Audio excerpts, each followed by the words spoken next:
வெறும் tea, coffee மட்டும் குடிச்சிட்டு பிரேக்ஃபாஸ்ட் ஸ்கிப் பண்றீங்கன்னா, கண்டிப்பா அத மாத்திக்கோங்க. 10 மினிட்ஸ்ல நீங்க ஆஃபீஸ் கிளம்புறக்குள்ள குயிக்கா செய்ற மாரி ஒரு பேலன்ஸ்டான ஹெல்த்தி பிரேக்ஃபாஸ்ட் டே ஃபுல்லா எனர்ஜெட்டிக்கா இருக்கும். சேவ் பண்ணி ட்ரை பண்ணி பாருங்க. ஸ்டீமரோட பேஸ்ல தண்ணி ஆட் பண்ணி நல்லா கொதிச்சு வந்தோனே, நைட் ஃபுல்லா ஊற வச்சிருக்க காராமணி ஆட் பண்ணி மேல வர பபிள்ஸ் எடுத்துருங்க. கேஸ்ட்ரிக் இஷ்யூஸ் வராது. ஸ்டீமர்ல 2 எக்ஸ் வச்சுட்டு அதுக்கு பக்கத்துல பன்னீர் ஆட் பண்ணிக்கலாம். அதுக்கு மேல உள்ள ஸ்டீமர்ல ஸ்வீட் பொட்டேட்டோ வச்சு எல்லாத்தையும் நல்லா ஸ்டீம் பண்ணி எடுத்துக்கலாம். இது ஸ்டீமருக்குள்ள ஆஃபீஸ்க்கும் கிளம்பிடலாம். டைமும் சேவ் ஆகும். நியூட்ரியன்ஸ் வேல்யூவும் இருக்கும். ஹெல்த்தி அண்ட் பேலன்ஸ்டான பிரேக்ஃபாஸ்ட்டாகவும் இருக்கும்.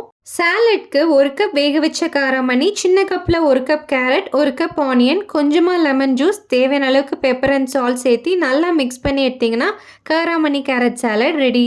இந்த மாதிரி புரோட்டீன், ஃபைபர், கார்ப்ஸ் எல்லாமே பேலன்ஸ்டாக எடுத்துக்கும் போது வெயிட்டும் நல்லா மெயின்டைன் ஆகும். கட் ஹெல்த்துக்கும் நல்லது. ஓவர் ஈட்டிங் பண்ண மாட்டோம். இம்யூனிட்டி பூஸ்ட் ஆகும். ஸ்டீம் பண்ண பன்னீர் கூட சால்ட் அண்ட் பெப்பர் சேர்த்து மிக்ஸ் பண்ணி எடுத்துக்கலாம். முட்டைக்கு மேலே மொரிங்கா லீஃப் பவுடர் போட்டிருக்கேன். ஹெல்த்தியாகவே இருக்கும். இந்த வீடியோ யூஸ்ஃபுல்லாக இருந்துச்சுன்னா உங்கள் ஃப்ரெண்ட்ஸ் அண்ட் ஃபேமிலிக்கு ஷேர் பண்ணிட்டு இந்த மாதிரி ஹெல்தி ரெசிபிக்கு நம்ம பேஜை ஃபாலோ பண்ண மறந்துடாதீங்க.